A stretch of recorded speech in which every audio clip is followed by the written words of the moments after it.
Everyone, welcome in the power play with CJ. We're focusing on Philly bringing up Anthony Stolarz. The Flyers lost tonight in overtime to Montreal, but bringing up the prize prospects from South Jersey, Jackson, New Jersey, to be specific.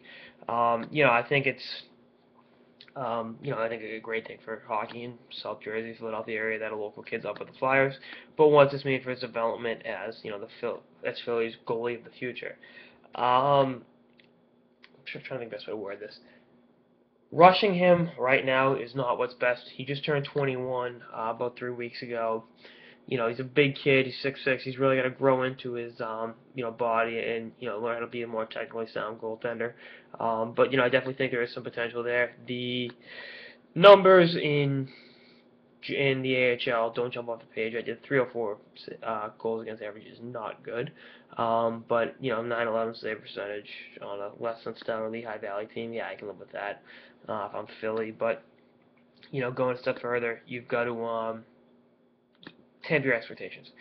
You saw what happened with Anaheim when they rushed Gibson this season.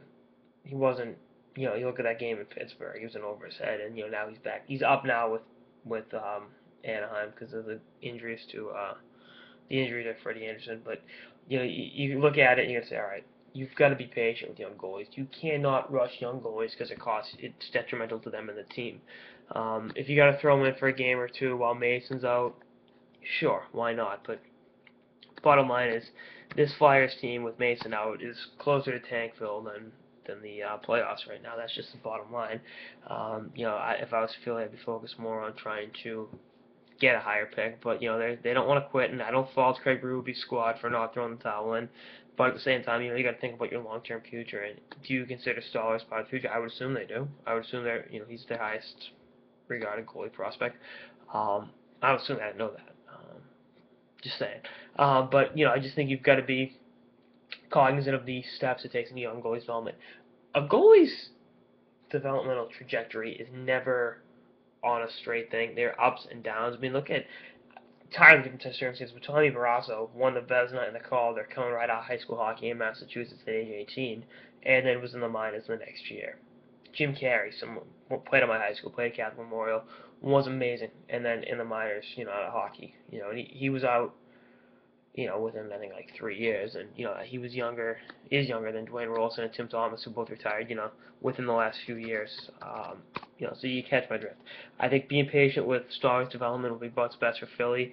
The Flyers have obviously had, an issue developing consistent goalies, and allowing this kid to take his time and develop into a legitimate number one goalie in the NHL will be what's best for all parties considered. I think that's the nature of the beast with developing players.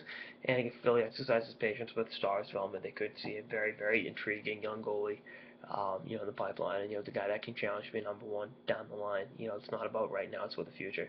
And, I think the difference is I think Anaheim viewed Gibson as right now, which wasn't too much of a stretch. You saw how dominant he can be. But Anaheim's built to win right now. Philly's a few years out. They've got to do some drafts, and they've got to move a few pieces around the board. And letting Stolarz take his time would be what's best. Get him as many minutes in the A as possible.